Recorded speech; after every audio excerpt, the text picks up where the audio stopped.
Hey guys, tonight we begin with the grim, dangerous, and not-so-glamorous world of medieval assassins. Those shadowy figures who crept through castle halls and darkened alleys to change history with a blade and a whisper. While Hollywood makes them look cool, the truth is, being a medieval assassin seriously sucked.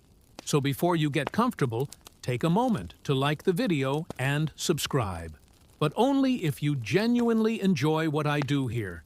And let me know in the comments where you're tuning in from and what time it is for you. It's always fascinating to see who's joining us from around the world. Now, dim the lights. Maybe turn on a fan for that soft background hum, and let's ease into tonight's journey together. Let's be clear. No one in medieval times woke up and said, "You know what? I'd like to stab a nobleman in the throat for 12 silver coins and the honor of hiding in a barrel for 3 days." Becoming an assassin wasn't a career path. It was more like a last stop on the life went horribly wrong train. Most medieval assassins weren't mysterious loners trained in mountaintop temples. They were desperate peasants, disgraced soldiers, ex-thieves with decent aim, or people so far off society's radar they could kill a man and still not be noticed in the census. If you were well off, you didn't become an assassin. You hired one. If you had a title land or even a goat to your name, you were in management. But if you just escaped, Data's prison, had a reputation for solving problems and could sneak into a tavern without being seen. Congratulations, someone somewhere was about to slide a coin purse across the table and whisper a name. And that name wasn't a fun one. You weren't asked to take out Bob the quiet turnip farmer. It was usually a corrupt baron, a bishop with too much gold, or someone with 12 bodyguards and a moat. The pay tempting, the job horrifying. But by the time someone considered it, they had nothing left to lose. No family, no future, and definitely no dental plan. Plus, let's not forget the absolute lack of job perks. No pension, no glory, no evenings off. You couldn't exactly hang up a shingle that said quiet eliminations by appointment. You just had to stay quiet, move fast, and never ever tell anyone what you did for a living, especially not loudly over ale at the inn. Oh yeah, I'm a traveling carpet seller. The stains, dye. So yes, nobody dreamed of being a medieval assassin. They landed there because the world chewed them up and spat them out, wearing a hood and holding a rusty dagger. You weren't the hero. You weren't even the villain. You were the footnote that made everyone nervous and probably didn't live to enjoy the coin. Let's burst the first myth wide open. Medieval assassins didn't train under candlelight in some hidden monastery with wise mentors and inspirational flute music in the background. There was no montage, no teacher, no pep talk. If you learned anything, it was by not dying. The first few times you tried, most assassins weren't trained professionals. They were desperate amateurs with a decent sense of direction and the ability to climb quietly without sneezing. If you had military experience, great. That meant you knew how to hold a knife properly. If not, well, stabbing someone is fairly intuitive. But escaping afterward with both kidneys still intact, that takes skill or luck. Usually, just luck. There were no manuals, no guild orientation meetings, no safety briefings. You didn't get taught how to spot a body, double, or where nobles keep their bedroom exits. You figured it out while hanging from a windowsill, wondering if you just crept into the servants' quarters again. Poison. That was trial and error, with heavy emphasis on error. Sometimes it worked.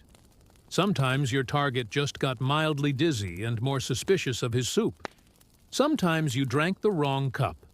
There was no medieval poison control hotline, just hope, herbal guesswork, and a strong stomach. Sure, if you were lucky, and I mean lottery lucky, You might have picked up some skills from thieves or mercenaries. Maybe an older assassin showed you how to walk without squeaking on cobblestones. But mentoring wasn't standard. It was rare and short-lived because assassins don't retire. They disappear. Weapons training? Forget it. You weren't carrying a broadsword. You had a dagger. You stole off a guard. Maybe a garrote, if you were feeling fancy and whatever else fit under your cloak without jingling. So no, you weren't some shadowy martial arts master. You were a guy with calloused hands, quiet footsteps, and a deeply unhealthy relationship with alleyways. Success didn't come from training. It came from survival.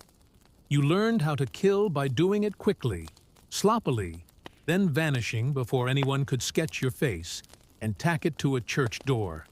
In short, your education was brutal, practical, and offered zero graduation ceremonies. Just bruises, bloodstains, and the creeping realization that you were very much on your own. Let's talk about why you became an assassin in the first place. Coin, cold, heavy, jangly, deliciously spendable coin. The promise of it is what got you into this. But the reality, you got paid in lies. When someone hires an assassin, they don't want a long-term relationship. They want a one-time service, no paperwork, and ideally, no witnesses, including you. They offer you a pouch of silver, half now, half when the job is done. That's if they're feeling generous. But here's the thing. When the job is done, is code for after we verify you didn't mess it up, or make us look bad, or leave a trail that leads back to us, or survive long enough to tell anyone about it. So you do the job. You sneak through shadows, risk your life, maybe kill a baron in his sleep. Not pretty, not poetic. And when you return, yes, about that payment. The client fled. Terribly. Sorry. Or worse, they try to kill you. A knife to the gut is cheaper than a bonus. And even when you do get paid, it's never quite enough. Not for the risk, not for the blood, not for the 3 days you spent hiding in a haystack with fleas and moral regret. You get a handful of coins, a curt nod, and a reminder, you were never here. Also, fun fact, some contracts were fake. Political traps. You'd be told to assassinate someone dangerous, only to find out it was a decoy, with guards waiting. Congratulations, you just walked into a sting operation with your name already carved on the gallows. And even when the deal was real, you couldn't exactly go to court and file a complaint. Your Honor, I'd like to sue Lord Edmund for breach of assassin contract. The only court you'd see was the one where you were the exhibit. So you learned to take what you could demand payment up front and trust absolutely no one. Not even the greasy little scribe who swore this job would change your life. It did mostly by shortening it. Being an assassin meant living on broken promises and vanishing before they broke you. So you've taken the job. You've been lied to about the pay. You're probably going to die. Now let's talk gear. Forget the fantasy novels and sneaky video games. There were no retractable wrist blades, smoke bombs, enchanted daggers, or crossbows that folded neatly into your boot. Your toolkit consisted of whatever you could steal, sharpen or hide beneath a tattered cloak, without clanking. If you were lucky, and I mean found a gold coin in a dead man's shoe, lucky you had a good dagger, not ornate, not curved like a dragon's tooth, just sharp, hopefully rust-free, and ideally one that didn't smell like the last guy you stabbed with it. Poison it existed, sure, but it wasn't as glamorous as a slow drip into a wine goblet. Most medieval poisons were unpredictable, made from plants, minerals, or toad guts. Some worked instantly. Some took hours. Some made your victim vomit for 2 days and then recover angrier and now very suspicious of stew ropes occasionally useful. You could strangle, climb, or tie something up with one, but you'd better know how to use it fast, because nothing kills the mood like trying to wrestle someone while muttering, "Wait, which knot goes under again?" Bows effective. Yes, if you had one, knew how to shoot it, and weren't trying to smuggle it through a palace disguised as a flower arranger, most assassinations were up close and personal. No time for elegant marksmanship, just quick, quiet, and hopefully not messy enough to slip in. And you didn't get backups. If your blade bent, broke, or fell down a well, time to improvise, slate roof tile, maybe rusty nail, worth a shot, shoe buckle with intent. Desperate times, you carried your tools hidden in Hem's boots, or inside hollowed-out bread if needed, and you kept them close not for safety, but because in this line of work, your weapon was your best friend, your boss, and your only retirement plan. There were no upgrades, no tinkering with gear between missions. You didn't polish your kit. You prayed it didn't betray you mid-strike, because in the end, it wasn't the weapon that did the killing.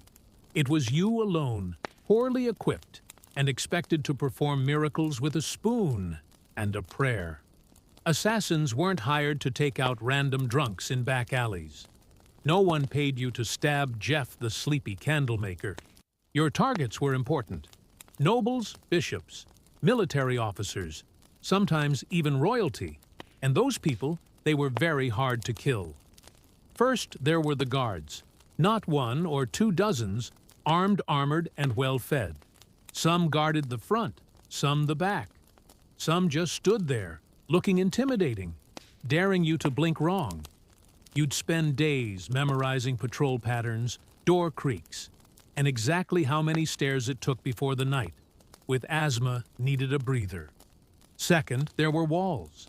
Castles didn't have front porches. They had gateous murder holes and mows full of things that bite.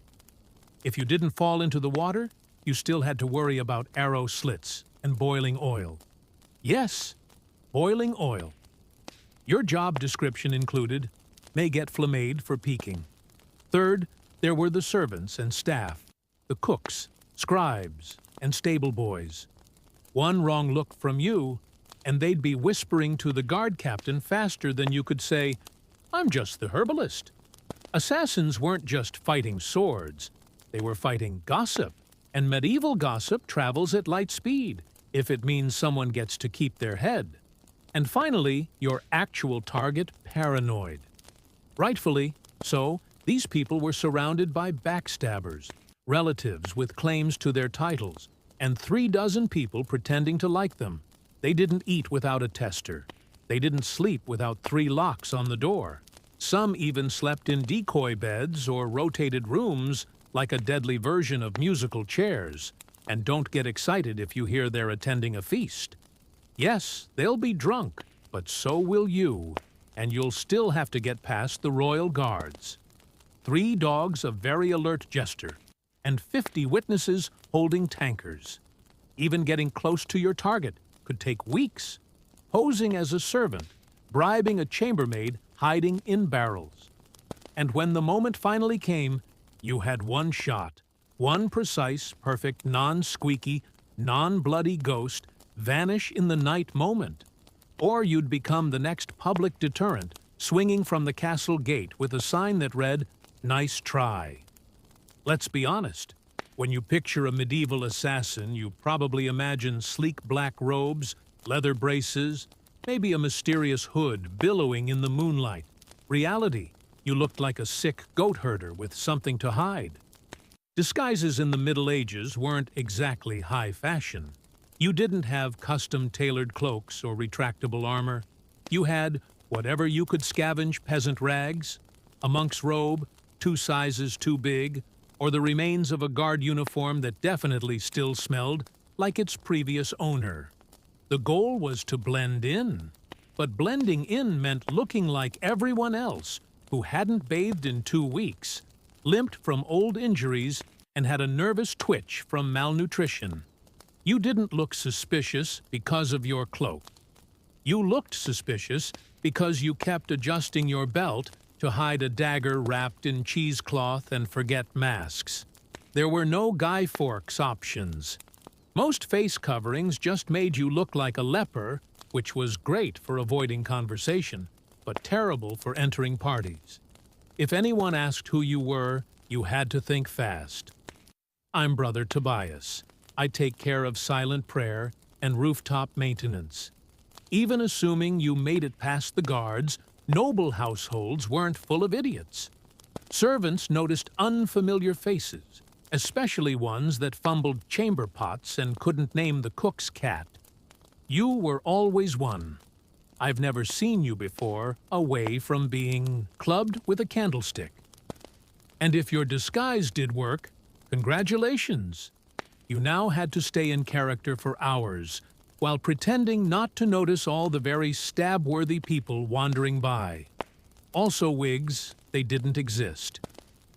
If you needed to look older or younger, you were stuck smearing dirt on your face, squinting and hoping no one got close enough to notice that your beard was glued on with honey. The truth was, your disguise didn't protect you. It gave you maybe 5 minutes of confusion. After that, you had to be gone invisible or very, very convincing. And if anyone saw through it well, let's just say no one wants to be the assassin caught in the bishop's laundry room wearing a nun's habit and holding a sword, especially not on a feast day. In medieval times, if you were an assassin, you didn't have a team. You didn't have a sidekick with a crossbow, a clever alchemist in a secret lair, or a handler who gave you coded scrolls and warm encouragement. You had a rusty dagger and crippling trust issues. There were no guilds, at least not ones you could actually count on. And if there were whispers of a brotherhood of assassins, it was mostly tavern talk fueled by me and boredom. You were more likely to meet a ghost than another professional killer who wanted to network. Why the isolation? Because in your business, the fewer people who knew you existed, the longer you lived. Every contact was a risk. Every loose tongue, a potential noose. Even your client might not know your real name. And if they did, you were already planning your exit. Companionship, laughable friends asked questions. Lovers noticed bruises, bloodstains, and why you always slept with a blade under the pillow. You couldn't settle down. You couldn't afford to. One mistake, one person recognizing you in a market, and your whole life turned into a sprint for the nearest sewer grate. Even fellow criminals kept their distance. Thieves and smugglers were sociable. You were that guy who makes people disappear. They feared you, or worse, saw you as a walking liability. No one wanted to share stew with someone whose occupation could attract a mob with torches. And don't expect sympathy. You couldn't tell anyone how hard it was to sleep after silently strangling a corrupt bishop. If you talked about your job, people assumed you were either lying or dangerous, and they weren't wrong. So you kept your secrets, your scars, and your weapons to yourself. At inns, you sat in the darkest corner, back to the wall eyes, always scanning the door. You never drank too much. You never stayed more than a night. You didn't say your name unless someone paid you first. And even then, it probably wasn't your real one. Being a medieval assassin meant perfecting the art of vanishing. Not just in a crowd, but from every life you never got to have. Let's say you took the job, you planned your route, you bribed the right doorman, you disguised yourself as a very convincing chimney sweep, and then you froze. Maybe the target turned around, unexpectedly. Maybe they were with their child. Maybe you got the shakes at the worst possible moment, and your knife hand trembled like a terrified squirrel. Guess what? You're now dead. Because failure for a medieval assassin wasn't a slap on the wrist or a bad performance review. It was a public, painful, and wildly theatrical death, often involving ropes, fire wheels, or sharp iron devices with names like the Bone Cracker's Delight, Missing the Kill, meant blowing the whole operation. Your target lived and immediately told everyone that someone tried to murder them. Suddenly, you weren't a shadow. You were a wanted man with a detailed description and probably a crude sketch tacked to every tavern wall within 30 meters. And those guards you once snuck past, now, they're motivated. Sometimes it wasn't even your target you had to worry about. It was your client. If you failed, you were no longer an asset. You were a liability. Someone who could be tortured, interrogated, or worse. Talk. The very people who paid you would be the first to put out a second contract on you, and there were no second chances. No, sorry. The blade slipped. I'll try again tomorrow. You had one shot, one moment in time. And if you blew it, the best you could hope for was to die quickly, before anyone found out who hired you. Failure also meant shame. The silent, humiliating kind. You didn't just fail to kill, you failed to be invisible, to be perfect. And for assassins, perfection was survival. Anything less might as well paint a target on your back and start practicing your final word speech. It didn't matter how many jobs you'd done before. No one cared that you succeeded 12 times, because in this profession, you're only as good as your last kill. And if your last kill didn't happen, you'd better start running. So you did it. The plan worked. The dagger struck true. No screams, no guards, just a clean drop to the floor. And a very important person who now wasn't. Congratulations. Now run for your life. Because being a successful assassin in medieval times didn't mean sipping wine on a rooftop while the city burns behind you. It meant fleeing through back alleys with someone's blood on your boots and a dog already sniffing your trail. There was no victory lap, no post-job drink with colleagues, no casual debrief with your client. You didn't even get a moment to admire your work. The moment your blade struck your new job became escaping everyone who now wants to murder you in increasingly creative ways. Guards coming doors, locked horses tied up on the other side of town. You probably bleeding. You had to plan your exit before the kill routes, disguises, fallback, safenesses.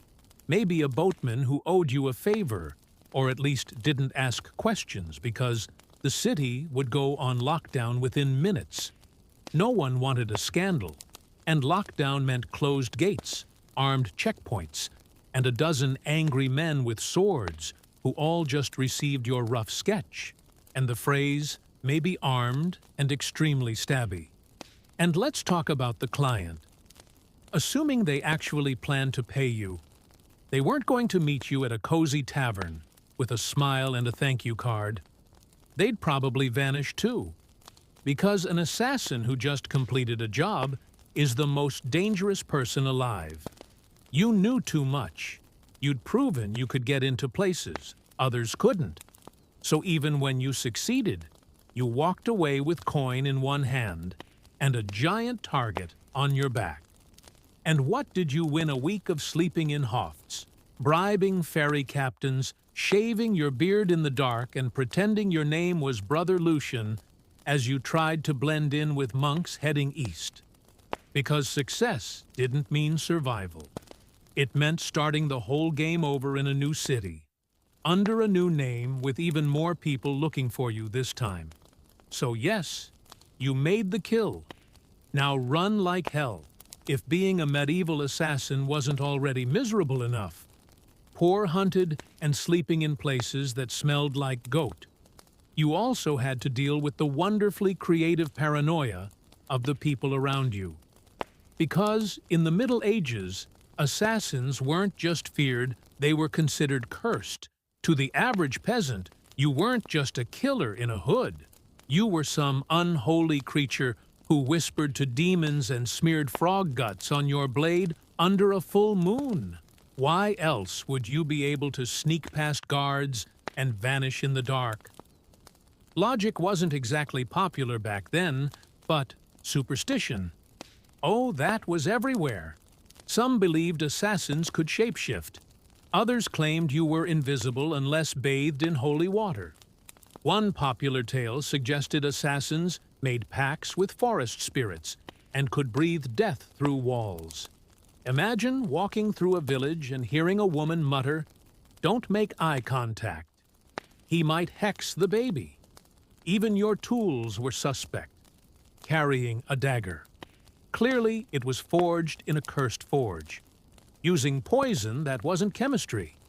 That was witchcraft, and you probably stirred it with a severed toe under a blood moon. You'd think this fear might help you. After all, people avoided you, right? But the reality was worse. Superstitious mobs don't hesitate. They don't ask questions. They throw stones, set fires, and shout things like, "Burn him," before he calls lightning. Your reputation made people overreact. The second someone died unexpectedly. Illness accident choking on a chicken bone. Someone would whisper, "Maybe it was a shadow man. Maybe it was him." You could be hunted just for existing in the same village as a suspicious death. That meant you had to keep moving. Always stay too long and suddenly a priest is ringing a bell, while 5 angry farmers hold pitchforks. Like they've been waiting for this moment, their entire lives. And heaven help you, if you were caught with anything remotely weird. Dried herbs, strange coins, or even a foreign accent. That's all it took for someone to shout sorcerer and light a torch. In a world that believed monsters wore human faces, being too quiet, too clever, or too fast made you a threat. And in medieval logic, threats had to die quickly, and preferably on fire. Ah, poison, the assassin's weapon of elegance. A quiet kill, no mess, no screaming, no steel on bone, just a sip, a stagger, a sigh, and done. That's the theory. In practice, poisoning someone in the Middle Ages was like trying to win a bar fight with herbal tea and a bad attitude. First off, poisons weren't reliable. You didn't have access to purified cyanide or a neat little pill labeled fast-acting doom.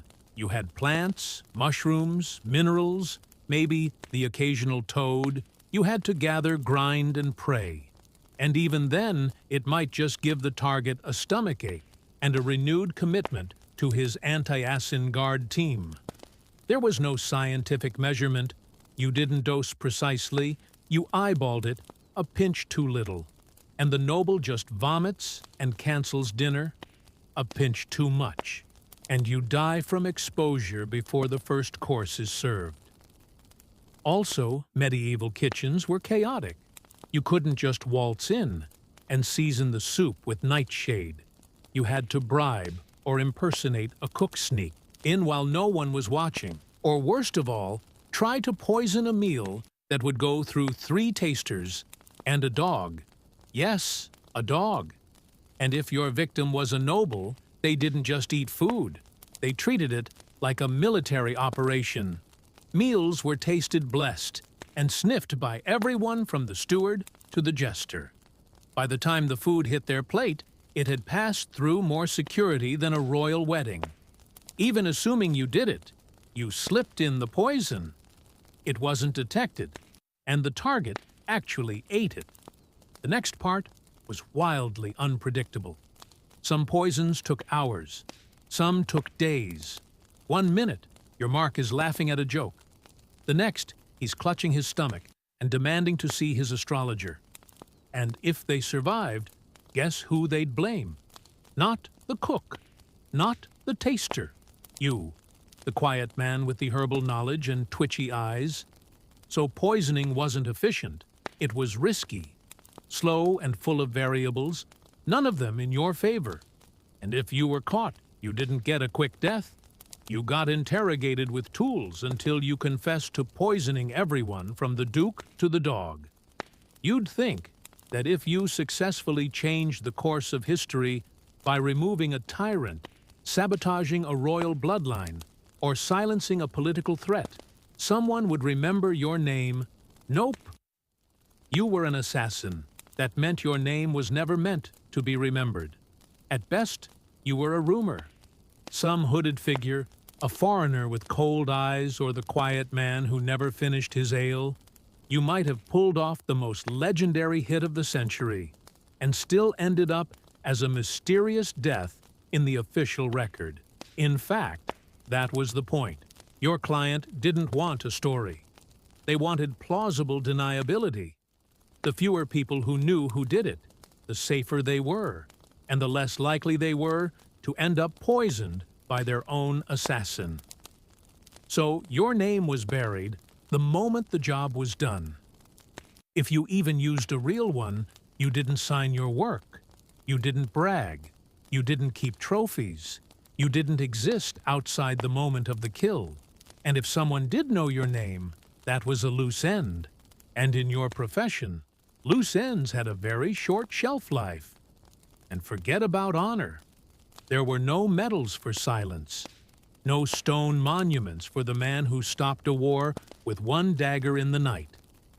If a noble wanted a statue, they commissioned one for themselves. You got a wooden box, an unmarked grave, or if things went really badly, a head on a spike labeled traitor.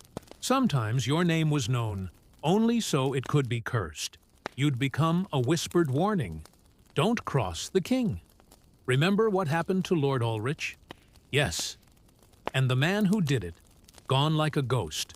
That was your legacy. Not fame, not fear, just absence. You weren't supposed to leave a mark. You were supposed to vanish. And if you stuck around long enough to be known, that was a fatal mistake. Because in the medieval world, heroes got remembered. Assassins got erased. So you survived. You got the job done. You even managed to get paid, a miracle in itself. Now all you have to do is lay low, keep your head down, and trust that your client will honor the deal and protect your identity. Right, wrong. Because in the world of medieval assassination, there was one rule even more sacred than don't get caught. Never trust anyone, especially the person paying you. Your client, be they a noble, a merchant, or a bishop with ambition and very loose morals, didn't hire you out of respect. They hired you because they needed something awful done, and you were the sharpest tool in the shadows. Once the job was complete, you became a liability. You knew too much. You knew who wanted who dead when, why, and possibly how much they were willing to pay for it. That made you dangerous, not just to their enemies, but to them. So what did they do? They ghosted you. They denied they ever met you. Or worse, they sent someone else after you to clean up, to tie off the contract with something sharper than ink. There were even cases where clients double-booked hiring one assassin to do the job and another to kill the first one immediately after. No refunds, just reduced risk. And if you dared try to blackmail a client, threaten to expose them, that was bold, and also your final mistake. Because powerful people in the Middle Ages didn't negotiate with assassins.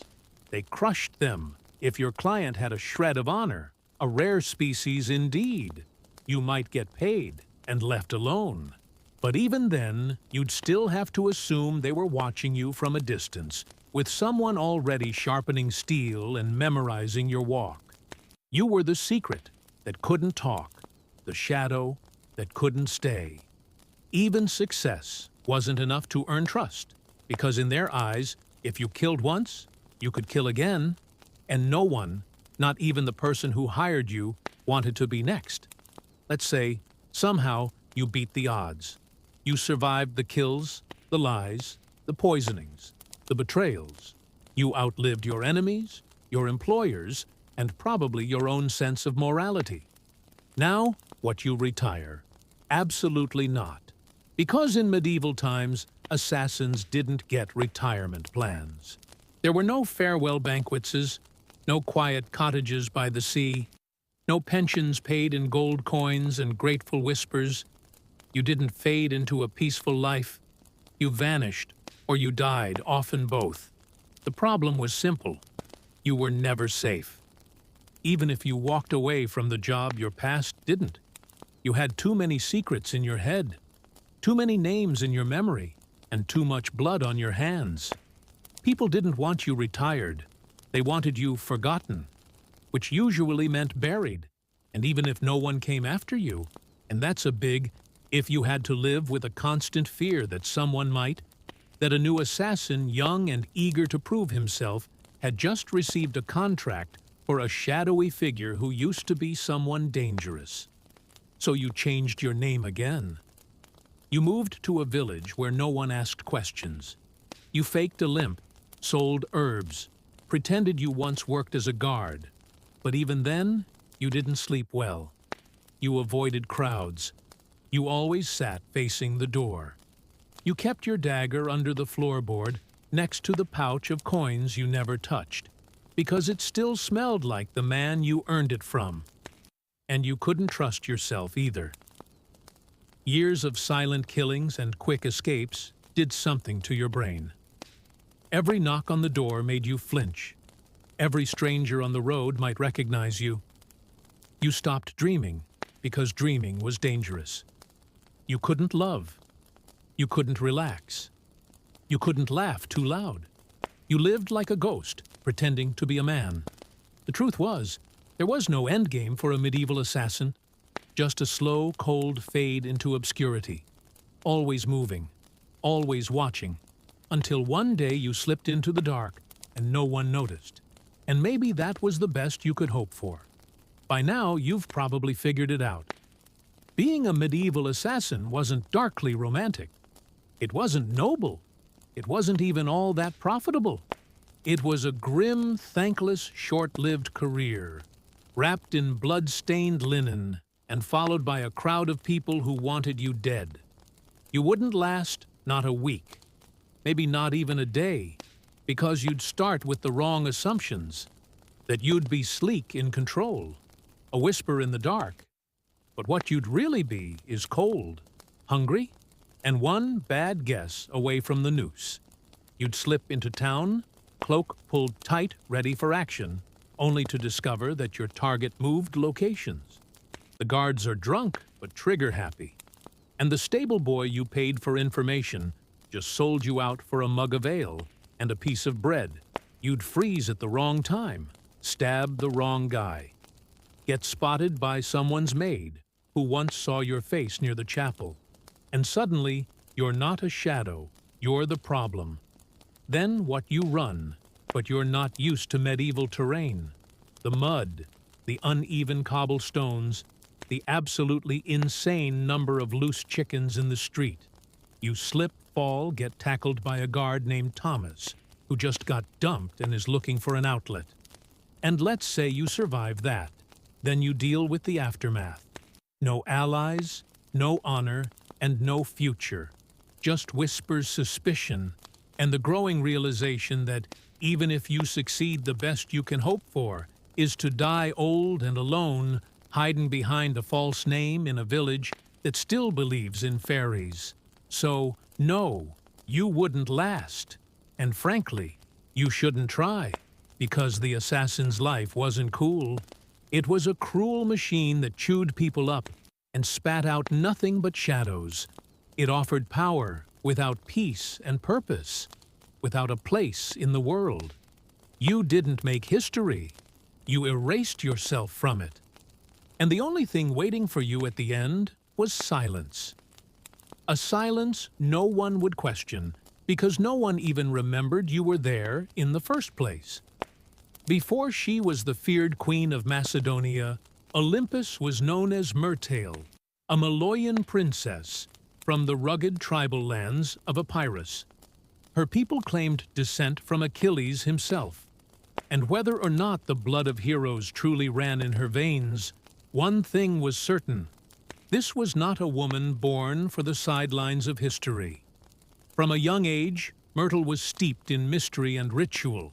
Her upbringing was shaped not just by politics, but by prophecy, ecstatic rites, and a reverence for the ancient gods. She wasn't the type of princess who smiled and embroidered tapestries. No, she was drawn to serpents, omens, and the frenzied ceremonies of the cult of Dionysus, where women danced barefoot in the moonlight and called upon the divine in states of trance. Her connection to the gods wasn't performative. It was personal. She didn't merely worship, she embodied. According to ancient sources, likely written by men both terrified and enthralled, she kept sacred snakes in her chambers and even allowed them to coil beside her in bed. Whether this was a literal fact or the kind of slander that powerful women attract like flies, we'll never know, but it stuck to her allies. It made her divine. To her enemies, it made her dangerous. Her real power began not in a battlefield or throne room, but in the uneasy flicker of torchlight, among the whispers of priestesses and the curling bodies of serpents. She wasn't just a princess, she was a living oracle, a woman touched by something older than politics and colder than steel. So when Philip II of Macedon, brutal, brilliant, and famously horny, arrived at the island of Samothrace for a religious initiation, he didn't just meet a beautiful princess, he met a mystery he couldn't resist. Their marriage wasn't just a political alliance. It was a collision of prophecy and power, and from the very beginning, it was full of omens. Some said lightning struck the sky on their wedding night. Others claimed Olympias dreamed of a thunderbolt entering her womb. All of it would become legend. But one thing is certain, the union of Olympias and Philip didn't just create a child. It created Alexander the Great, and she intended to shape his destiny from the very first breath. Olympia's marriage to Philip II was not the fairy tale one might expect for a queen who would one day birth an empire. From the beginning, it was a combustible mix of prophecy, pride, and paranoia. Philip, ruthless, charismatic, and already collecting wives like trophies, married Olympias around 357 BC. She was likely just a teenager, but she wasn't naive. She saw in Philip a man whose ambition matched her own, and perhaps even a divine match for her spiritual destiny. Macedon wasn't exactly an easy kingdom to walk into. It was a land of iron and ambition, where kings were killed by cousins and brothers, turned into rivals overnight. But Olympias, the priestess of Papyrus, walked in with her head held high and eyes already on the crown. Their marriage was rocky from the start. Philip, for all his political genius, was not built for monogamy. He would go on to marry multiple women, often for alliances, always for power. But Olympias wasn't one to sit quietly in the shadows. She held her own court, maintained her own alliances, and was known to turn to oracles and rites to divine her future, and perhaps Philip's fate. Then came the birth of Alexander. Even that was wrapped in celestial drama. Legends say Olympus dreamed that a thunderbolt struck her womb, and that flames danced around her child without burning him. Philip reportedly had a vision of sealing his wife's womb with a lion. Yes, a literal lion. Whether they believed these visions or invented them, they certainly acted as if Alexander was destined to rule not just a kingdom, but the world. But even as the child was celebrated, cracks in the royal marriage deepened. Olympus resented Philip's other wives, especially his Macedonian bride Cleopatra Eurydice, whom he married later in life. This was more than a domestic issue. It was a threat. Cleopatra was Macedonian-born, and any son she bore would be purer in the eyes of the local nobility. A direct threat to Alexander's future. Olympia saw it clearly. The palace wasn't just a home. It was a battlefield, and she would use every snake dream ritual and whisper she had to make sure her son wasn't just remembered, but crowned. She was no longer Myrtle. She was Olympus now, and no one would take her son's throne without facing her wrath. By the time Alexander was a teenager, the Macedonian palace in Pella had become a war zone of veiled insults. political maneuvering and bitter rivalries. Olympus wasn't just fighting for influence, she was fighting for survival. She knew that the court was filled with snakes, but she was the one who taught them how to bite. Philip II had begun to distance himself from her. He was campaigning more, drinking more, and perhaps worst of all, listening more to his Macedonian advisors. The final blow came when he married a young noblewoman named Cleopatra, or Atisi, not to be confused with the Cleopatra of Egypt. This Cleopatra was Macedonian-born, and her uncle Attalus was one of Philip's top generals. To Olympias, it wasn't just betrayal, it was a declaration of war. The marriage ceremony was a disaster.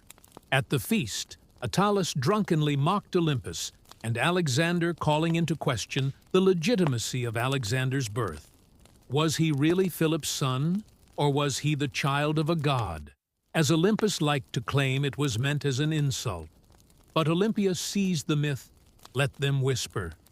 Let them believe her son was touched by Zeus. It made him untouchable. Alexander stormed out of the feast. Olympia left Macedon entirely retreating to Apris, but her exile was not defeat. It was strategy. In her homeland, she was still royalty. She could gather support, whisper in ears and watch as Philip's palace began to rot from within. She didn't need to be physically present to be dangerous. Then came the shockwave. Philip was assassinated at his daughter's wedding, just as he was about to invade Persia. Just as he was on the verge of crowning himself, not just king of Macedon, but potential emperor of the known world. The question that echoed through every marble corridor and torch-lit hall was the same. Who did it? Was it Porsenius, the jilted bodyguard who carried out the act? Was it the result of court intrigue? Was it Alexander himself? Or, whisper it softly, was it Olympus? No one could prove it. No one dared, but many believed it. After all, within days, Cleopatra Eurydice and her newborn child were dead. Murdered, some say, by Olympus herself. The serpent had returned to the palace, and now nothing stood between her son and the throne. With Philip dead and Macedon in mourning or confusion, Olympias made her move. While others scrambled to understand the chaos, she acted swiftly, brutally, decisively. First, Cleopatra. Eurydice, the young Macedonian queen and rival wife, was eliminated. According to chilling accounts, Olympus didn't just have her killed. She made her death symbolic, public, humiliating. Some say Cleopatra was forced to hang herself after watching her infant daughter be murdered. Others claim Olympus had the child thrown onto a funeral. What's agreed upon is this: no mercy was shown. Olympia understood what many mothers in ancient courts refused to accept.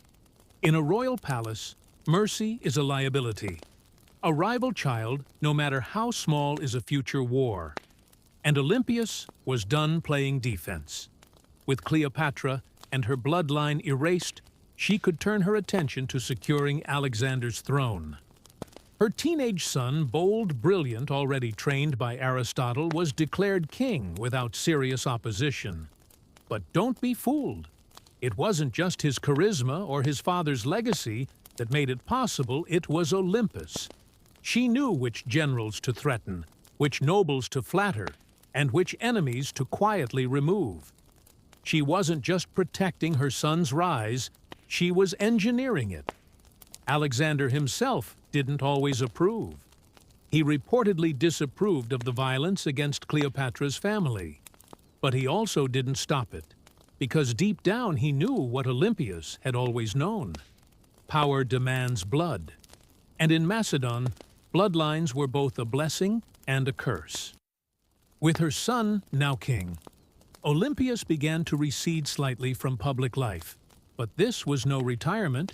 She simply shifted from open strikes to whispered influence. As Alexander prepared to launch his conquest of Persia, she remained behind, not as a passive queen mother, but as the spiritual guardian of his destiny. She sent him sacred relics, consulted oracles, and performed rituals on his behalf to Olympus. Her son's mission wasn't just military, it was divine. Alexander wasn't going to war. He was fulfilling prophecy. And as long as she drew breath, no rival Macedonian Persian or otherwise would derail that divine plan. She had crowned her son. She had cleansed the palace. Now she would guard his empire from behind the curtain with teeth bared as Alexander marched east to conquer the known world.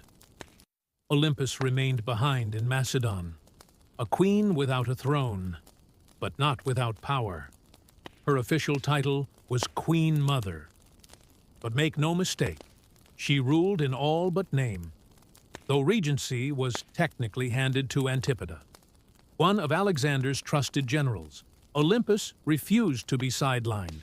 She wrote letters to her son, constantly advising, warning, sometimes chastising him.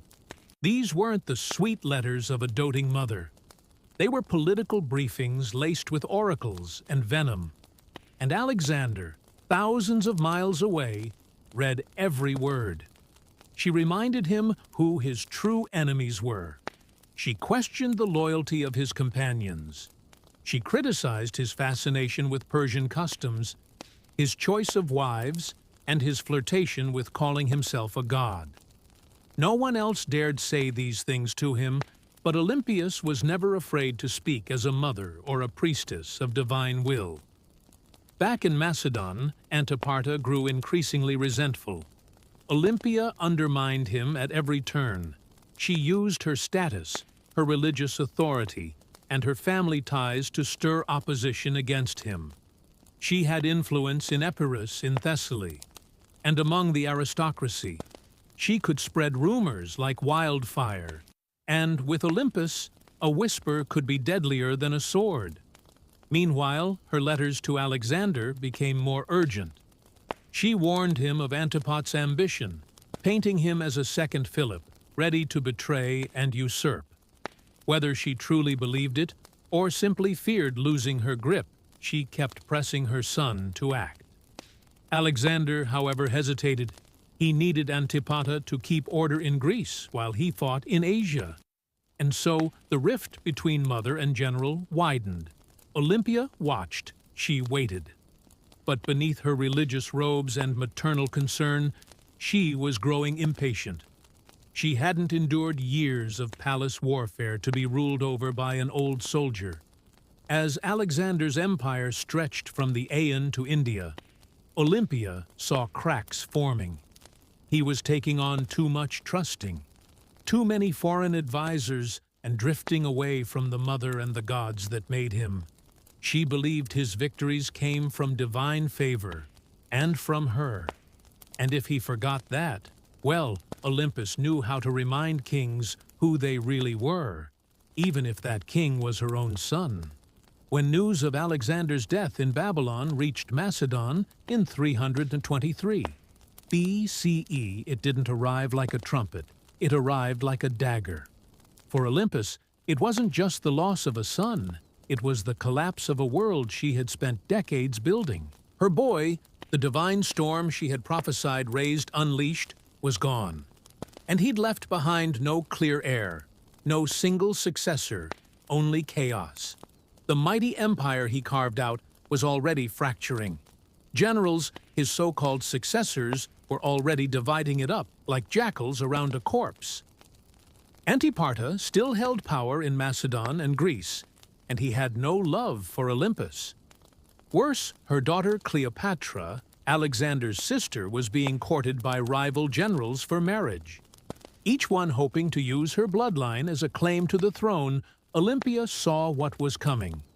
Civil war wasn't a possibility, it was inevitable.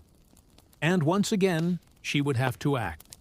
But she no longer had Alexander. What she had instead was his bloodline. His young son, Alexander IV, born to Roxana, the Bactrian. Princess Alexander had married. Roxana, still in Macedon, was vulnerable. The boy was even more so. Olympus recognized that the infant was now the last true piece of her son's legacy. and that made him a target, but it also made him a weapon. She allied herself with Roxana, and the boy determined to protect them and use the child's birthright to stake her own claim in the political battlefield. But the tide was turning. The generals who once bowed to Alexander had no interest in kneeling to his widow or his mother. They had armies now, ambitions and grudges. Olympus didn't flinch. She'd faced snakes, traitors, and kings. A few warlords with crowns and stolen spears wouldn't scare her. So she plotted. She waited. She watched as Antiparta died and was replaced by his son. Cassander, a man with ice in his veins and no tolerance for the old queen's games. It was only a matter of time before these two forces collided. The serpent mother of Alexander and the cold-eyed user who wanted her buried. Alexander was gone, but his shadow was still moving, and Olympus was still coiled within it, ready to strike years after Alexander's death. While his empire crumbled into civil war, Olympia made her most audacious move. Yet, she returned to Macedon not as a grieving mother, but as a political force of divine fury. The regency had been splintered. Cassandra, the son of her old enemy. Antipa was seizing power, and Roxana, along with young Alexander, fourth was effectively imprisoned. Olympia saw the writing on the wall. If she did not act now, her grandson would vanish like a shadow at dusk. So she made a deal with Polyperchon, an aging general, who still held a flicker of legitimate authority. Olympus would return not to plead, but to rule. With Polypon's backing, she entered Macedon at the head of an army, and the moment her feet touched home soil, everything changed. Towns opened their gates. Soldiers defected to her side. Even some of her old enemies hesitated. Olympias, despite her age, was still a name that shook the ground. Then came her vengeance. One by one, she hunted down the loyalists of Cassander. And when she finally caught Philip III, Aradus Alexander's mentally impaired half-brother and puppet king, she ordered his execution. According to some sources, his wife Eurydice was captured and given the opportunity to kill herself. When she refused, Olympus had her strangled. It was brutality veiled in royal protocol, and Olympus, ever theatrical, staged the scene like a goddess delivering justice. Her message was clear. Only the bloodline of Alexander had the right to rule. Everyone else was a pretender. For a brief burning moment, Olympia held the kingdom in her grip. She had restored the dynasty. She had avenged betrayals. She had reminded Macedon what royal power looked like when wielded by a woman with nothing left to lose. But power in Macedon was like fire in dry grass, and Cassander was still out there, calculating biding his time. He returned with a vengeance. His army outnumbered hers, his resources deeper, his cruelty colder. Her allies began to abandon her. Polyperon lost influence. The tide turned. Olympus, now isolated in the fortress of Pydna, watched as her enemies closed in. She had lit the match Macedon had burned, and now the smoke was thick, and her enemies were at the gates.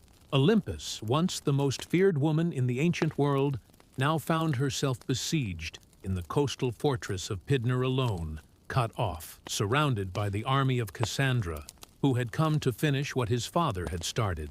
But Olympias didn't beg. She didn't plead.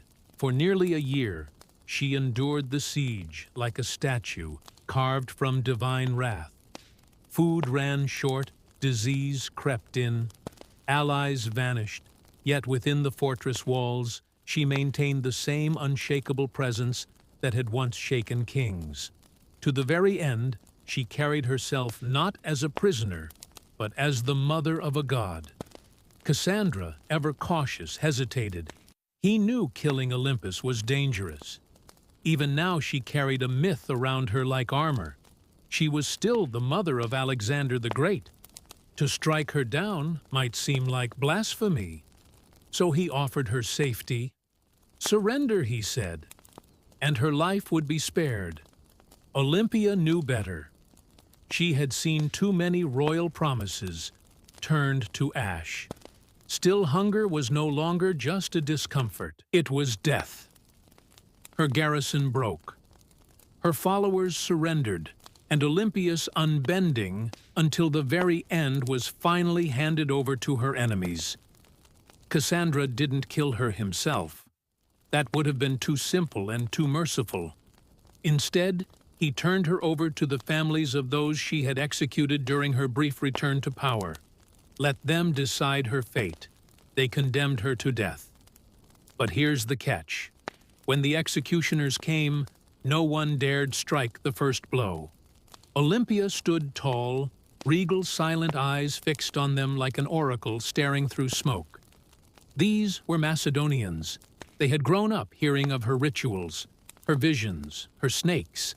They had once cheered her son as a living god. And now here she stood, a frail old woman cloaked in myth, and not a single man had the courage to swing the sword. So Cassandra sent others, foreigners, outsiders, people who had no memory of her power, only orders to follow. And thus Olympus was finally struck down, not with ceremony, not with dignity, but with silence. Her death marked the end of Alexander's bloodline in any meaningful power, and with it, the final ember of an empire founded on divine ambition was snuffed out. But even in death, Olympus left behind a shadow, and history would never forget the Serpent Queen. Olympus died not on a throne, but in the dust, unarmed, abandoned, and executed by the very people she once ruled. But history is strange. It does not always favor the ones who die in silk sheets.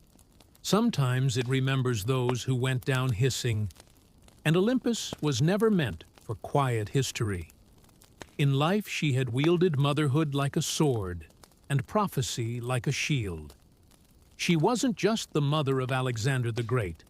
She was one of the architects of his rise. Without her there is no myth of the divine child, no rituals whispering of thunderbolts and lions, no ruthless purging of rivals that cleared the path for a teenage king to rule the known world. Olympus didn't just give birth to an empire, she defended it with claws. Yet even among the ancient world's most ruthless dynasts, Olympia stands apart. She didn't command armies in the field like Cleopatra, or ride into battle like Boudica. Her battlefield was subtler and colder. It was a world of poison goblets, political marriages, priestesses and oracles. She understood the power of fear, and even more importantly, she understood the power of belief. She made people believe her son was divine, and she may have believed it herself. Her enemies branded her a murderer, a witch, a manipulator, and they weren't wrong. Olympia was all those things and more. She was the product of a brutal world that respected cunning far more than kindness, and she learned early that mercy was a luxury queens couldn't afford. In the centuries that followed, she was both vilified and mythologized. Some called her a villain, others a visionary, but no historian, ancient or modern, could call her irrelevant. She haunted the legacy of Alexander like a phantom, always in the background, always just behind the curtain. And maybe that's exactly where she belonged. Not as a tragic mother or a footnote in a king's story, but as a story unto herself. The woman who wrapped herself in prophecy, slept beside snakes, and outlived gods. Olympia's bones turned to dust long ago. But her legend endures in every tale of ruthless queens, in every whisper of blood-borne destiny, in every empire built on myth. She is still there, coiled in the dark, waiting. On the sun-bleached island of Crete, just a few miles south of the modern city of Heraklion, lies a ruin that feels more like a dream than a real place. Stone corridors snake in all directions. Rooms twist and double back. Staircases lead nowhere. It's easy to lose your sense of direction even today. This place is Knossos, the heart of Minoan civilization, and the supposed inspiration for one of the most enduring myths in human history, the Labyrinth of the Minotaur. But before there was a legend, there was a palace unlike any other, built around 1900 BCE and expanded over centuries. Knossos wasn't just a royal residence, it was an entire city under one roof, covering nearly 150,000 square feet. It featured over 1,000 rooms, light wells, storage magazines, shrines, workshops, and what may have been the first flushing toilets in history. It had running water multi-story apartments and an intricate system of air circulation. This wasn't a primitive fortress, it was an architectural masterpiece. To modern archaeologists, Knossos looks like organized chaos. To ancient visitors, it probably felt like magic. The man who brought Knossos into modern awareness was British archaeologist Arthur Evans. In the early 1900s, Evans excavated the site and quickly became convinced that this was the origin of the Greek labyrinth myth. The layout was disorienting, the architecture deeply symbolic, and everywhere he turned, he found motifs of bulls painted on walls, carved into stone, or sculpted into tiny golden charms. The bull, after all, was sacred to the Minoans. Evans even went so far as to name the civilization after the mythic king, Minos. Whether Minos was real or not, his legend became inseparable from the ruins. But here's the twist. No one's found a literal labyrinth, no underground maze, no prison chambers, no half-man monster. What we have instead is something far more mysterious. A city designed in loop swings and layers deliberately difficult to navigate. And the deeper you go, the more the lines between history and mythology blur. So the question remains, was the Minotaur born from these walls, or was the palace itself the monster? Knossos may not give up its answers easily, but it's very good at making us ask the right questions. The myth is as famous as the ruin, a monstrous half-man, half-bull trapped in a labyrinth so complex that no one who entered ever found their way out. Only Theseus, the Athenian hero, managed to kill the beast and escape thanks to a ball of thread and the cunning of Princess Ariadne. But where did this story come from? And why a labyrinth?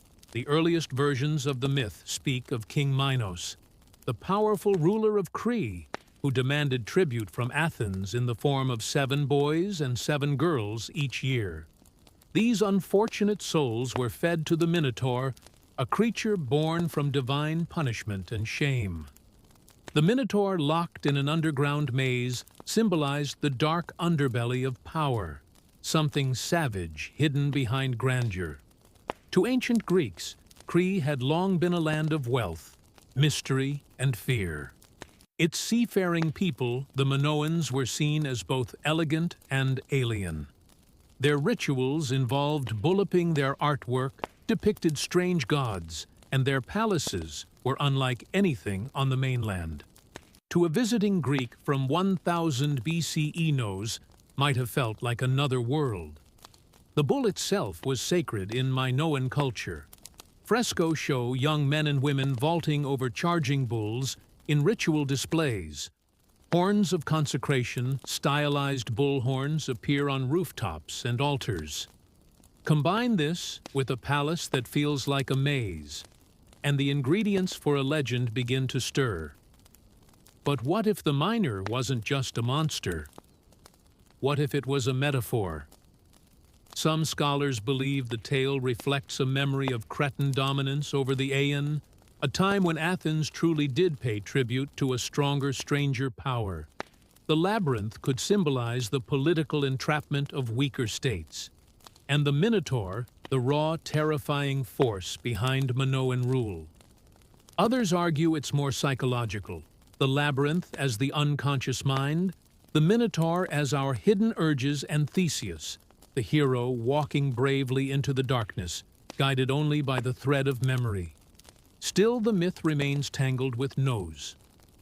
The palace is the closest thing we've ever found to a real labyrinth. No monster, no Ariadne, but perhaps something deeper. Not just a myth echoing through history, but a history that was asking to become myth, long before Athens raised its marble temples or Sparta sharpened its spears. There was the Minoan civilization, one of the earliest advanced societies in Europe. They ruled not through conquest, but through trade art and what seems like an almost supernatural command of architecture. At the heart of their power stood Knossos, a palace that wasn't just a seat of royalty, it was a hub of culture, ritual, and economy. The Minoans flourished from around 2600 to 400 BCE based on Crete. They developed a sprawling trade network that reached Egypt, Mesopotamia, the Levant, and even the distant shores of Spain. Their ships cut through the Mediterranean like silent arrows, fing pottery, saffron bronze, and luxury goods. They didn't build vast armies, they built relationships, and that more than weapons made them rich. What's most striking about Minoan culture is how different it was from their later Greek successors. Their artwork celebrated nature, animals, and flowing human movement, not war or divine punishment. Frescoes show dancers, dolphins, and athletes vaulting over bulls. Even their goddesses are different. Powerful bare-breasted figures, often holding snakes, symbols of fertility transformation or protection. At the center of it all was Konos, not a fortress on a hill, but a complex in a fertile valley.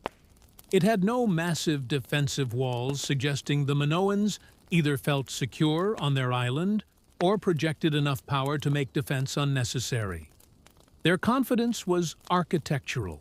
Multi-story buildings, colonnaded courtyards, and advanced plumbing systems hinted at a society far ahead of its time.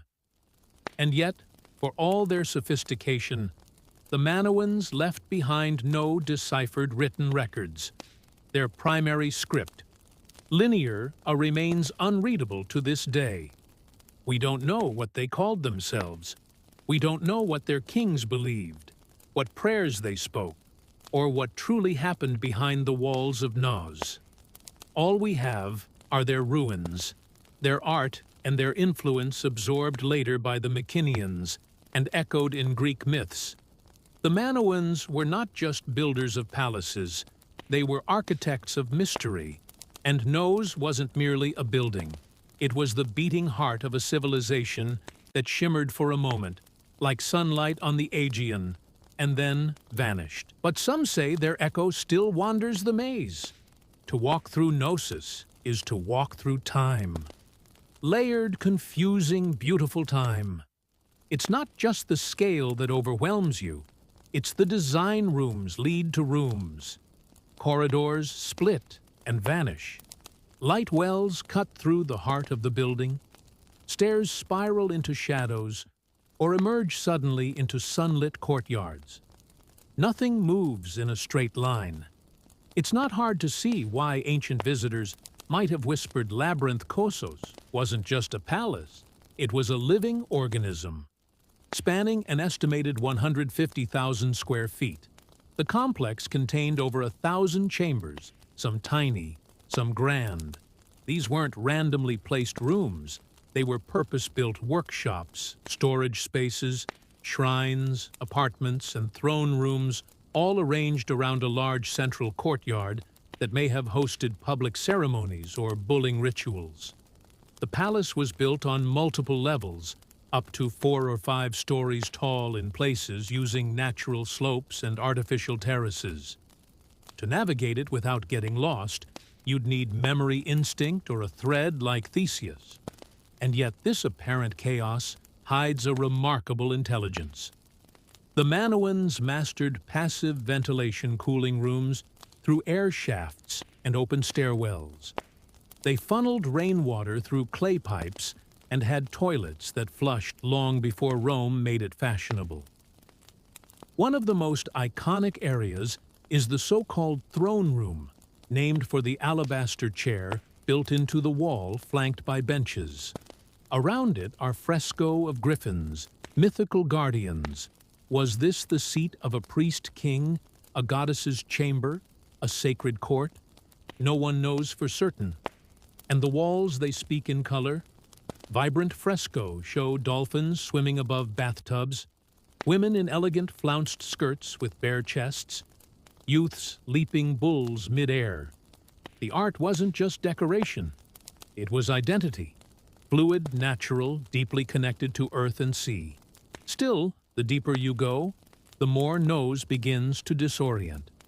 Some parts seem intentionally complex, like they were designed to confuse. Maybe that's the root of the labyrinth legend. Not a prison for monsters, but a palace that felt alive. A building that invited awe, ritual, and just a touch of fear. No locked doors, no mythical beasts, just a place built to make you question where you were and what was waiting around the next corner. Nos wasn't just an administrative center or royal residence. It was a place of worship, an architectural expression of the Minoan soul steeped in ritual myth and divine mystery. Unlike later Greek temples, there are no towering columns to Zeus or marble shrines to Athena. Instead, the spiritual world of kenosis is more subtle, woven into the fabric of the building itself. Shrines hide in corners, pillars rise like sacred sentinels, horns, stylized, carved, symbolic appear on rooftops and altars. Everywhere you look, the bull motif dominates, suggesting a powerful connection between worship, the natural world, and this revered animal. The Minoans didn't seem to fear the bull. They celebrated it. The famous bull leaping fresco in Nos isn't just athletic art. It may depict a religious rite. Young men and women vaulting over a charging bull locked in a dance of danger and grace. It wasn't sport. It was sacred theater, possibly an offering to the gods, or a symbolic triumph over chaos. Then there are the snake goddesses discovered in storerooms beneath the palace. The snake goddess figurines are among the most iconic Minoan artifacts. Bare-breasted arms raised with serpents coiled in their hands or around their bodies. These figures radiate power. They are not submissive idols. They are guardians of the household fertility, and perhaps life itself. To the Minoans, snakes symbolized renewal, rebirth, and mystery, creatures of both earth and underworld. The rooms where these objects were found hint at household shrines or ritual spaces, quiet, sacred corners hidden among the palace's bustling heart. Combined with the fresco, the horns, the altars, and the labyrinthine corridors, the entire complex begins to feel like a ritual machine, a structure built not just for living, but for connecting with the divine. There is no centralized temple at Nos, because the palace itself was a temple. Its layout, art, and design were all part of a spiritual worldview, where boundaries between sacred and secular didn't exist. This was a place where myth was architecture, where a corridor could become a passage to the gods, and where every echo in the stone chambers may have once been a whispered prayer. Nos didn't just house people, it housed gods. For centuries, Nos stood as a beacon of prosperity, innovation, and cultural sophistication. But then something happened, something sudden, something no one can fully explain. By around 1400 BCE, the palace was abandoned, the fresco left to fade, and the Minoan civilization that once ruled the seas had vanished like mist over the Ion. So what happened? Theories abound. Some point to nature. Around 1600 BCE, the volcanic island of Thera, modern-day Santorini, erupted in one of the largest explosions in human history. The blast was so massive, it likely caused tsunamis that battered cities' northern coast, devastating ports, and farmland ash clouds may have blocked the sun, choking crops and disrupting the climate. While Knossos wasn't immediately destroyed, the aftermath of the eruption may have shaken the foundations economically, politically, and spiritually. Others look to war. By 1450 BCE-CE, the rising power of the Mycenaeans' mainland Greeks may have taken advantage of Minoan weakness. Archaeological evidence suggests Knos was reoccupied briefly, but the culture had changed. The art became more martial linear. A, the Minoan script, was replaced with linear B, used by Mycenaean scribes. The palace that once thrived with snake goddesses and bull dancers now whispered in a foreign tongue. Some scholars believe the Mycenaeans didn't invade in a single conquest, but gradually absorbed the island. First through trade, then influence, and finally rule. Others argue that internal collapse, a civil uprising, political instability, or the failure of the elite may have contributed just as much.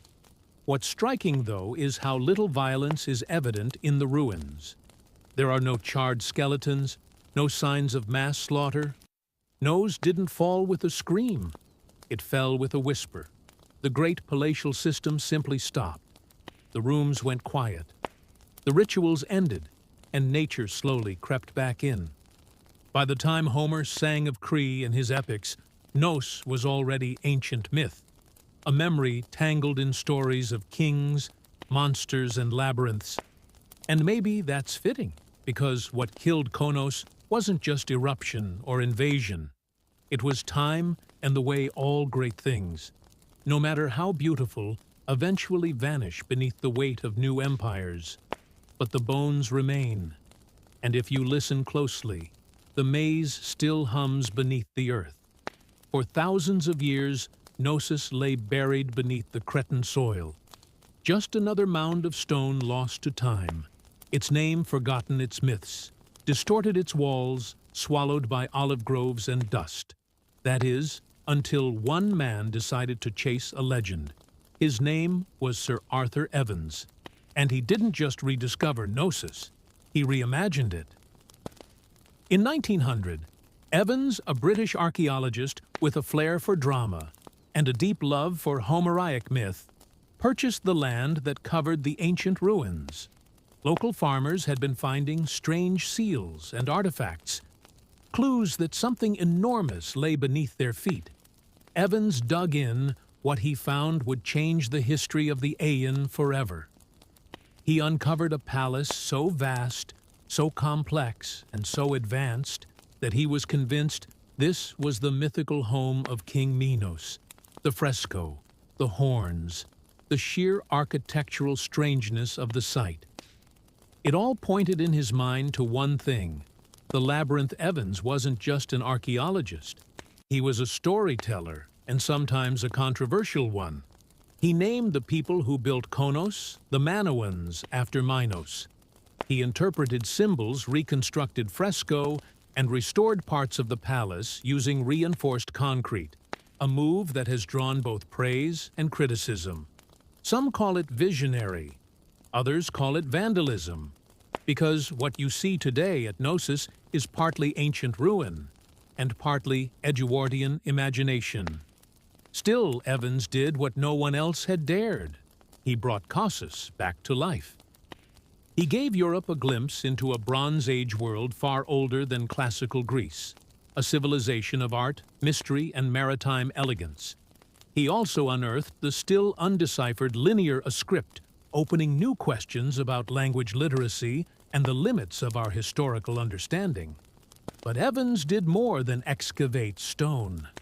He resurrected a myth and forced historians to reckon with the fact that behind the legend of the labyrinth was something real, something complex, something very human.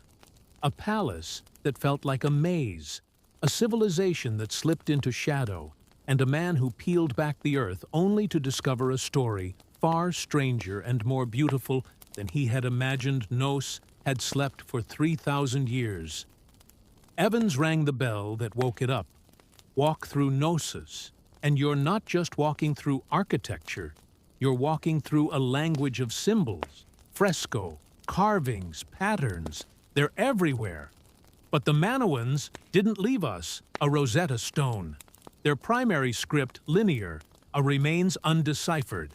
So instead of reading their thoughts, we must see them painted across plaster, carved into walls, and hidden in patterns.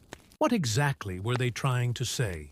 The art of kenosis is unlike anything in the ancient world.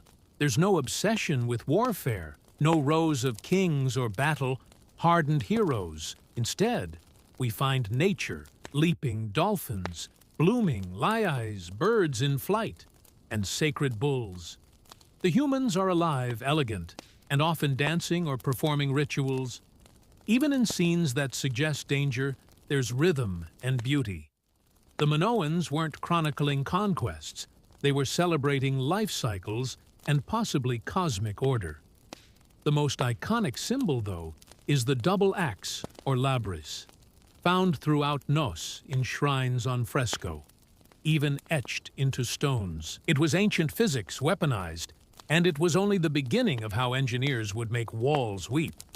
If the battering ram was the brute, the catapult was the tactician. Where rams smashed close up, catapults attacked from a distance, launching not just stones, but psychological dread.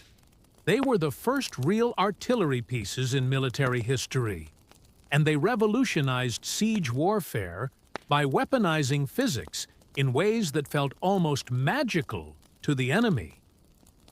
The earliest catapults emerged from the Greek world around the 4th century, BCE, product of brilliant minds who wanted to add range and momentum to warfare. Dionysius the Fur of Syracuse, a tyrant with a taste for cutting-edge violence, commissioned the first torsion-powered catapults devices that used twisted bundles of sinew or hair as tension springs. These weren't slingshots for giants. They were precise instruments of siege terror. The genius lay in their mechanics. Engineers figured out that by twisting ropes tightly, often made from animal sinew, they could store enormous amounts of potential energy. When released, this force could hurl stones, javelins, or even flaming projectiles hundreds of meters. The two main types evolved quickly. The ballista, which launched massive bolts like a giant crossbow, and the stone-throwing catapult, which lobbed boulders over walls or directly at fortifications. Then came the Roman engineers, who never met a Greek idea they couldn't improve. They built catapults that could be broken down, packed onto carts, and reassembled on site, portable siege engines for professional armies. Some Roman catapults could fire 60-pound stones at incredible speeds, capable of tearing through wooden gates, battlements, and occasionally unlucky soldiers. Catapults weren't just about destruction, they were about spectacle. Ancient generals used them to send messages. Sometimes, literally, corpses were launched over walls to spread disease and fear. Severed heads were lobbed into besieged cities to shatter morale. In one chilling case, diseased bodies were fired into enemy territory as an early form of biological warfare. But catapults had their flaws. They were heavy, required skilled crews and could be rendered useless by bad terrain. Still, when set up properly, they could batter a city into submission from a safe distance. And for the first time in history, cities realized their thick stone walls didn't just need to withstand a ram. They had to survive the skies, because now destruction came flying. If the catapult was clever, the trebuchet was majestic, towering, creaking, and terrifying. It was the undisputed king of medieval siege warfare. When one appeared on the battlefield, it wasn't just a weapon. It was a statement. It said, "Your walls mean nothing." Unlike its tension-powered cousins, the trebuchet relied on gravity. At its core was a simple principle: a long, swinging arm mounted on a sturdy frame with a heavy counterweight on one end and a sling on the other. Raise the weight. Let it drop, and the arm would whip around, flinging the sling and its deadly payload in a high arc over enemy defenses. It was controlled destruction, precise, predictable, and devastating. The origin of the trebuchet can be traced back to early traction models used by the Chinese as early as the 4th century BCE, where manpower replaced counterweights. But the counterweight trebuchet, the version that would rewrite siege warfare in Europe and the Islamic world, emerged in the 12th century, possibly through Byzantine or Muslim intermediaries. Once Europe got its hands on the design, it spread like wildfire through castles and crusades. The power was astonishing. A well-built trebuchet could launch 300-pound projectiles over 300 meters. Stones the size of furniture would crash into towers, pulverize walls, or crater enemy morale. But the real magic was in the arc. Unlike catapults, trebuchets could hurl projectiles over walls with finesse. This meant they weren't just smashing defenses. They were hitting courtyards, barracks, and supply depots inside. And it wasn't just stones. Trebuchets hurled everything: diseased animals, burning pitch pots of lime to blind defenders, even messages or insults wrapped around rocks. One legendary account from the siege of Stirling Castle in Scotland tells of Warwolf, a trebuchet so massive that the enemy surrendered before it was even fired. The king refused to accept the surrender just so he could test the machine. But for all its destructive glory, the trebuchet wasn't fast. It took hours to build, minutes to reload, and demanded skilled engineers. Still, no other siege weapon combined range force and psychological horror quite like it. It was the medieval version of a slow-motion hammer from the heavens, and when that counterweight dropped, cities held their breath. While catapults launched from afar and battering rams smashed the gates, siege towers took a more personal approach. They rolled right up to the enemy's front door and dropped off armed invaders. Imagine a wooden skyscraper on wheels, covered in wet hides to prevent fire, bristling with archers and spearmen. That was the siege tower, the ancient equivalent of an armored personnel carrier and a mobile fortress in one. And when one of these started rumbling toward your city walls, you knew that the real fight was about to begin. Siege towers weren't subtle. They were big, bold, and terrifyingly effective when used properly. The Assyrians may have been among the first to deploy them in the 9th century, BCE, but it was the Greeks, and especially the Hellenistic kingdoms, that took the design to theatrical extremes. During the Siege of Rhodes in 305 BCE, the Macedonian general Demetrius built a 9-story tower called the Helpolis, or Taker of Cities. It was over 100 feet tall, equipped with catapults covered in iron plates, and moved by thousands of soldiers.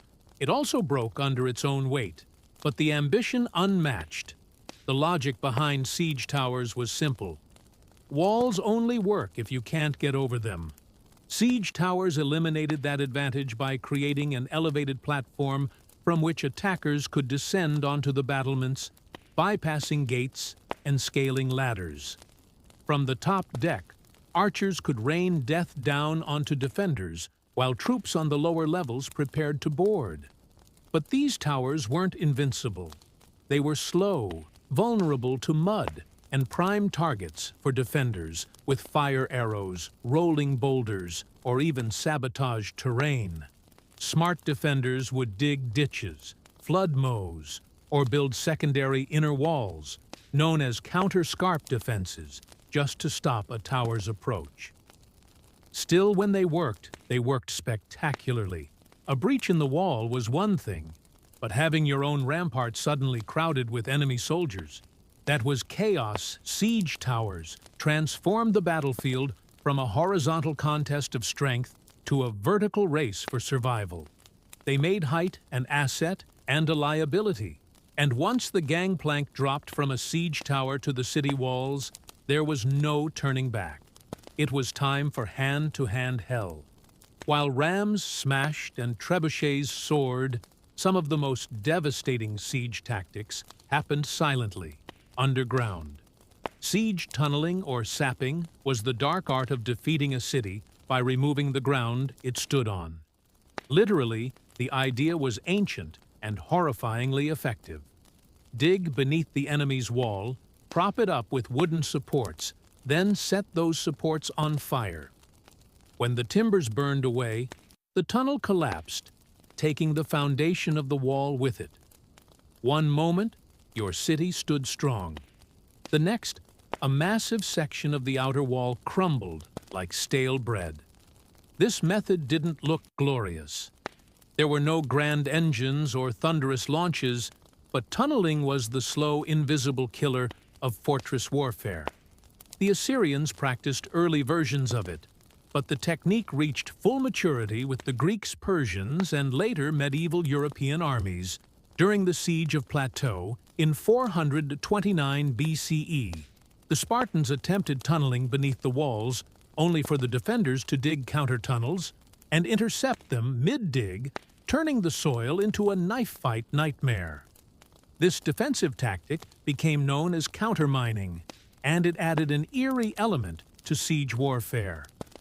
Imagine soldiers digging in pitch black, hundreds of feet beneath the earth, listening for the sound of enemy picks. The moment they heard tapping, they'd race to intercept, often resulting in violent claustrophobic skirmishes fought by torchlight with knives and shovels. There was no glory in it, just terror, suffocation, and dirt. But when undermining worked, the results were catastrophic. One of the most infamous examples came in 1212 during the siege of Rochester Castle in England. King John's forces tunneled beneath the southern wall, packed the mine with pig fat, and set it ablaze. The supports collapsed, bringing down the entire tower above. The defenders were stunned and soon after surrendered by the 13th century. Siege engineers became specialists in identifying weak foundations, measuring the soil's behavior and planning collapses with terrifying precision. They were geologists and demolitionists rolled into one. And though tunneling required time, labor, and a bit of madness, it proved one truth about siege warfare. If you couldn't go over the wall, and you couldn't go through it, you could always take it down from below. Not all the drama of siege warfare came from the attackers. For every ram built or tower rolled forward, defenders had their own deadly tricks, and sometimes those tricks were hot. Let's start with the most terrifying of them all. Greek fire, developed by the Byzantine around the 7th century. CE Greek fire was a mysterious napalm-like substance that could stick to ships' walls and flesh, and kept burning even on water. Sprayed from siphons or hurled in clay pots, it created scenes of pure chaos. To this day, no one knows exactly how it was made.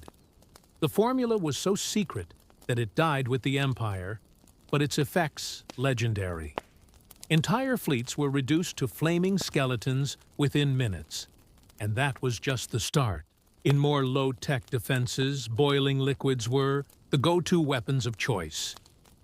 Boiling water, oil, or sand would be poured from murder holes, those quaint openings in the ceilings of gateways or towers, directly onto invaders below.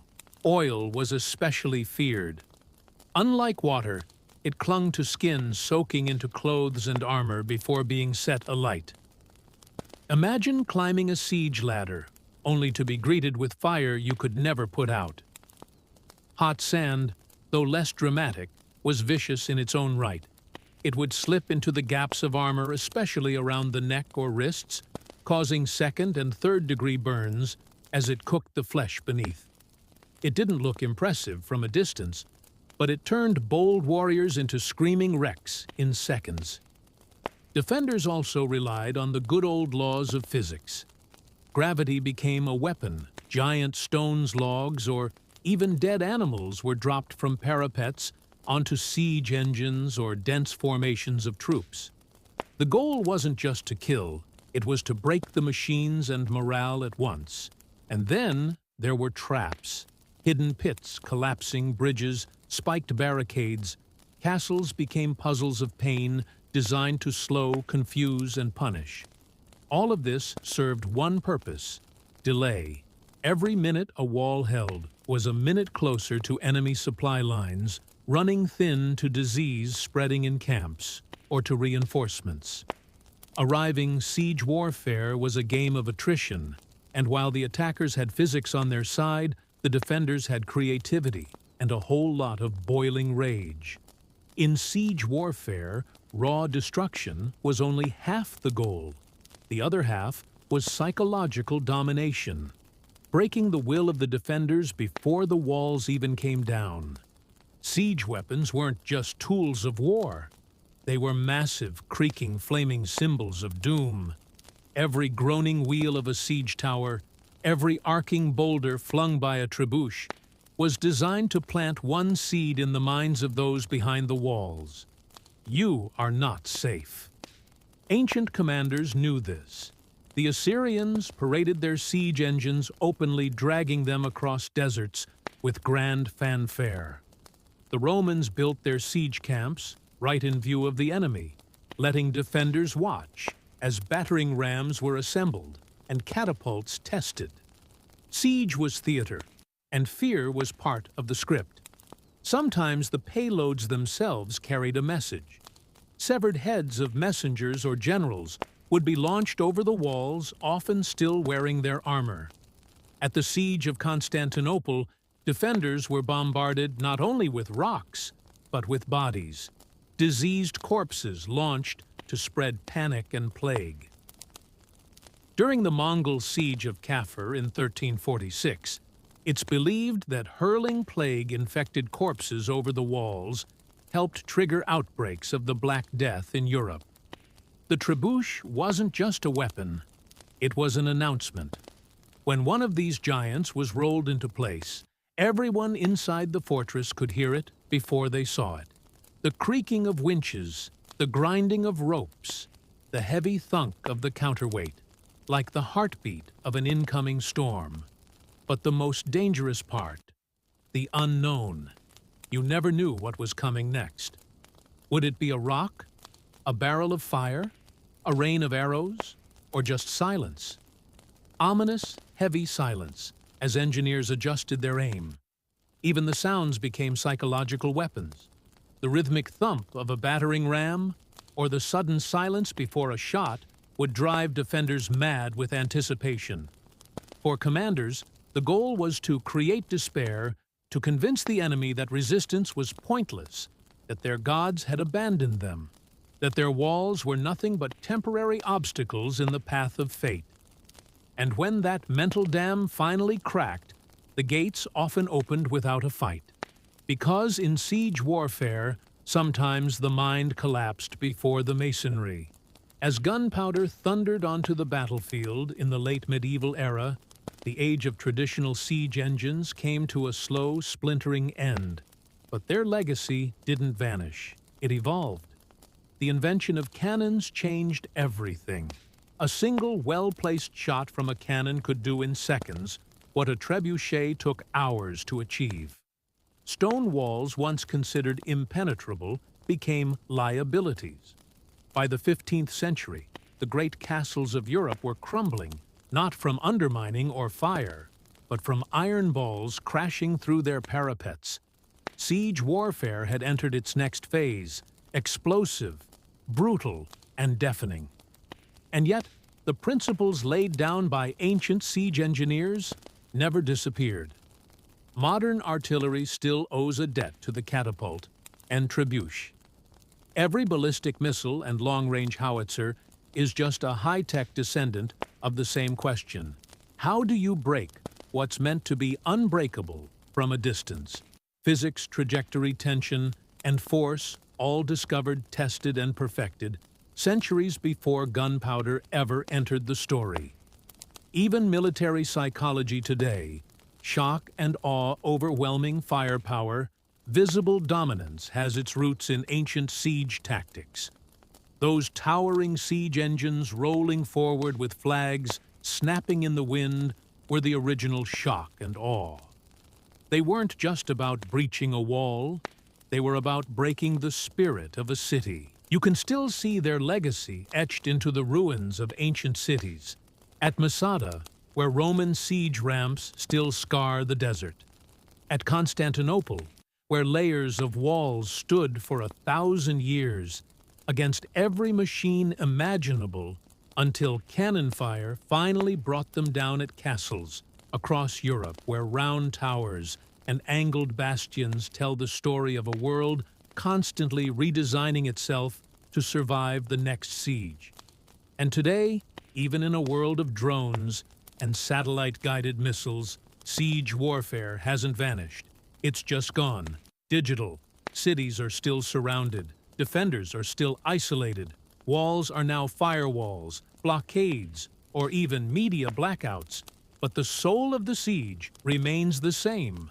Someone wants to keep them out. And both are willing to wait, build, and break to win. The battering rams are gone. The trebuchets are museum pieces. But the spirit of siege warfare, it's as alive and as destructive as ever.